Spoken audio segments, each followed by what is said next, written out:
आज आपको मैं चिकन का ग्रिल का रेसिपी दिखाने जा रहा हूँ। इसके लिए आप देखिए कि चिकन का जो ग्रिल पीसेस जो लिए हैं, बोनलेस चिकन है, वो एक साइज का होना चाहिए। नहीं तो क्या होगा कि आप जब ग्रिल करिएगा तो कुछ भाग पहले पक जाएगा, कुछ भाग बाद में पकेगा।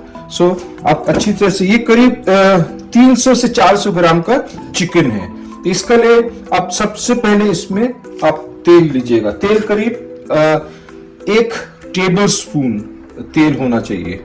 आप कोई भी तेल यूज कर सकते हैं। तो तेल आप लगाकर दोनों साइड को फिर आप हाथ से उसको मल लीजिएगा, अच्छी तरह से रगड़ कर अंदर कि तेल अच्छा से उसमें घुस जाए। तो इस तरह से आप उसको रगड़ लीजिए अच्छी तरह से।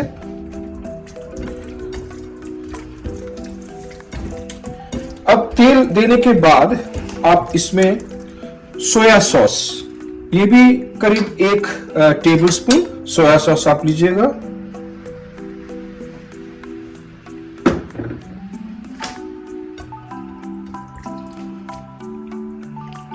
देने के बाद आप उसको अच्छी तरह से मिला लीजिए कि सोया सॉस अच्छी तरह से मिल जाए।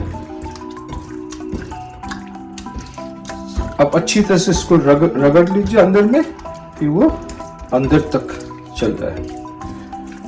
अब सोया सॉस देने के बाद आप इसमें 1 टेबल स्पून मस्टर्ड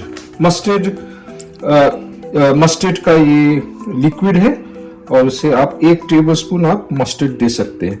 कभी कभी किसी को मस्टर्ड काफी झाल लगता है तो वो कम भी दे सकता है, तो अपना स्वाद अनुसार, लेकिन कम से कम 1 टेबल स्पून मस्टर्ड होना चाहिए 300-400 ग्राम चिकन के लिए, तब स्वाद और अच्छी लगती है। लेकिन फिर यहाँ ध्यान दें कि आप अच्छी तरह से उसको मिला दें कि वो हर एक भाग में आपका मसाला जाए, मस्टर्ड अच्छी तरह से जाए।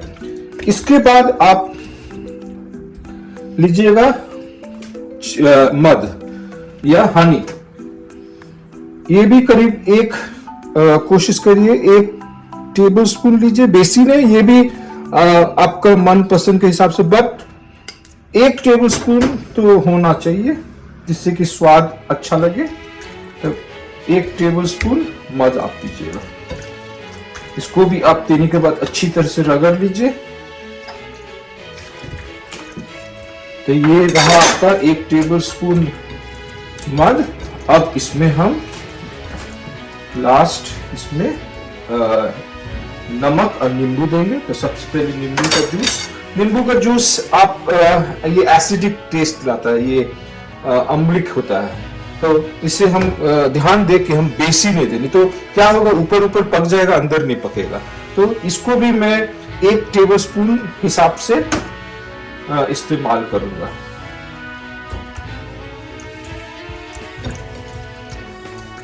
किसी को उतना खट्टा अच्छा नहीं लगता तो वो कम भी देता है, लेकिन बेसी नहीं देने को, नहीं तो वो ऊपर ही पक जाएगा चिकन और अंदर कच्चा ही रहेगा। तो ये आपका मैंने इसमें तेल मिलाया, सोया सॉस मिलाया, मस्टर्ड मिलाया, हनी मिलाया और नींबू। अब मैं इसमें नमक मिलाऊंगा। नमक आप अपने स्वाद अनुसार मिलाइएगा। मैं यहाँ पर क्या कर रहा हूँ, आधा टीस्पून नमक इस्तेमाल कर रहा हूँ। अब अपने हिसाब से, कुछ लोग को नमक कम इस्तेमाल करते, कुछ लोग नमक बेसी करते हैं, और फिर हेल्थ पर भी है, नमक कुछ लोगों को कम खाना पड़ता है, इसीलिए वो कम नमक मिलाते हैं।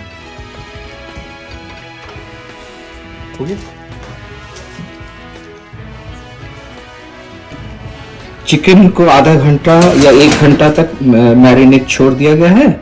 अब इसे मैं ग्रिल पर अच्छी तरह से रख देता हूँ, उसके बाद ग्रिल के अंदर में रखूंगा। लेकिन उससे पहले मैं इसमें तेल थोड़ा सा लगा देता हूँ। तेल ब्रश में यूज किया क्योंकि ब्रश मेरा पुराना हो गया, मैं अब न्यू ब्रश खरीदूंगा, इसलिए ब्रश आज मैं यूज कर रहा हूँ। लेकिन ब्रश होने से आप ब्रश भी यूज कर सकते हैं तेल लगाने के लिए। अच्छी तरह से आप तेल लगा दीजिए इसको, और तेल लगाने से क्या होता है, आपका जो मीट जो होता है, चिकन जो होगा, वो इसमें सटेगा नहीं, और ये एक आकार भी, डिजाइन भी देता है। तो आप सबसे पहले मैं ट्रे ले लेता हूँ, नहीं तो ट्रे लेकर ट्रे पर मैं ये रख दूंगा। हाँ, अब ट्रे का ऊपर मैं ट्रे को प्री हीट भी कर सकते हैं। ये इससे पहले ट्रे को मैं प्री हीट कर देता हूँ और उसके बाद में फिर से मैं उस पर ग्रिल पर रखूँगा।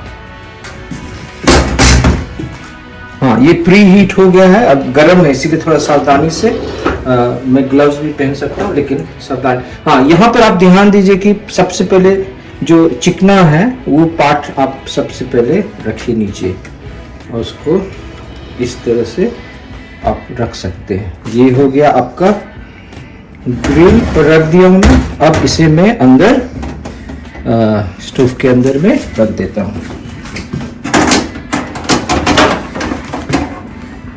प्री हीट करना बहुत जरूरी था।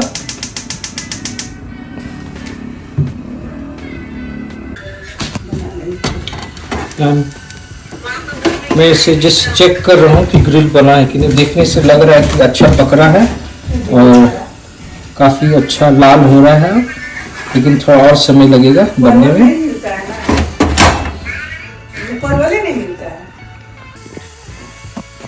अभी आप देख सकते हैं कितना लाल हो गया है चिकन, काफ़ी अच्छा लग रहा है। अब मैं इसे टर्न कर दूंगा, घुमा दूंगा कि जले नहीं और उसका स्लो फायर कर दूंगा। तो अभी मैं इसे घुमा कर दिखा रहा हूँ, घुमा देता हूँ। अब दिखेगा आप इसमें थोड़ा सा दाग भी आ गया है और उसके बाद मैं फिर इसको वो करूँगा। इसीलिए अब मैं फिर से अंदर दे देता हूँ स्लो फायर में, बहुत स्लो फायर में कि अंदर अंदर ये पक जाए और अच्छा से पक जाए।